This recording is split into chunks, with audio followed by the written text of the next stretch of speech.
সাগরের মাঝখানে এক পাহাড়, ওই পাহাড়ের উপরে বসে 500 বছর টানা আল্লাহর ইবাদত। দিনে আর রাতে একবার করে নিচে নামতেন। সেখানে আল্লাহ তাআলা পাথরের ভেতর থেকে তার জন্য মিঠা পানির ব্যবস্থা করে দিয়েছেন, আর একটা ডালিম গাছের ব্যবস্থা করে দিয়েছেন। সকালে নামলে একটা টসটসে ডালিম, রাতে নামলে টসটসে ডালিম। এগুলো খেয়ে খেয়ে 500 বছর সে আল্লাহর ইবাদত করেছে। আল্লাহর দরবারে কিয়ামতের কঠিন ময়দানে যখন লোকটা হাজির হয়ে যাবে, আল্লাহ বলবেন 500 বছর ইবাদত করছে তো আমার দয়ায় আমার বান্দারে জান্নাত দাও। এই বান্দা বলে বালবি আমালি, আল্লাহ তোমার দয়া লাগবে কেন, আমি আমার আমল দিয়ে জান্নাতে যেতে চাই। আল্লাহ বলবেন তাই ঠিক আছে, তোমার 500 বছরের ইবাদত এক পাল্লায় রাখো। আর আল্লাহ বললেন আমি যে দয়া করে সৌন্দর্য দেখার জন্য তোমার দুটা চোখ দিয়েছিলাম, দুটা নয় একটা চোখ আরেক পাল্লায় রাখো। রাখা হবে, দেখা যাবে ওই 500 বছরের ইবাদত হালকা হয়েছে, আর মুহূর্তের মধ্যে আল্লাহর দেয়া একটা চোখের নেয়ামত ভারী হয়ে গিয়েছে।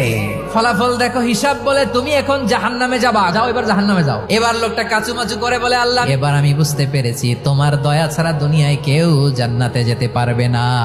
সাগরের মাঝখানে এক পাহাড়, ওই পাহাড়ের উপরে বসে 500 বছর টানা আল্লাহর ইবাদত। দিনে আর রাতে একবার করে নিচে নামতেন। সেখানে আল্লাহ তাআলা পাথরের ভেতর থেকে তার জন্য মিঠা পানির ব্যবস্থা করে দিয়েছেন, আর একটা ডালিম গাছের ব্যবস্থা করে দিয়েছেন। সকালে নামলে একটা টসটসে ডালিম, রাতে নামলে টসটসে ডালিম। এগুলো খেয়ে খেয়ে 500 বছর সে আল্লাহর ইবাদত করেছে। আল্লাহর দরবারে কিয়ামতের কঠিন ময়দানে যখন লোকটা হাজির হয়ে যাবে, আল্লাহ বলবেন 500 বছর ইবাদত করছে তো আমার দয়ায় আমার বান্দারে জান্নাত দাও। এই বান্দা বলে বালবি আমালি, আল্লাহ তোমার দয়া লাগবে কেন, আমি আমার আমল দিয়ে জান্নাতে যেতে চাই। আল্লাহ বলবেন তাই ঠিক আছে, তোমার 500 বছরের ইবাদত এক পাল্লায় রাখো। আর আল্লাহ বললেন আমি যে দয়া করে সৌন্দর্য দেখার জন্য তোমার দুটা চোখ দিয়েছিলাম, দুটা নয় একটা চোখ আরেক পাল্লায় রাখো। রাখা হবে, দেখা যাবে ওই 500 বছরের ইবাদত হালকা হয়েছে, আর মুহূর্তের মধ্যে আল্লাহর দেয়া একটা চোখের নেয়ামত ভারী হয়ে গিয়েছে।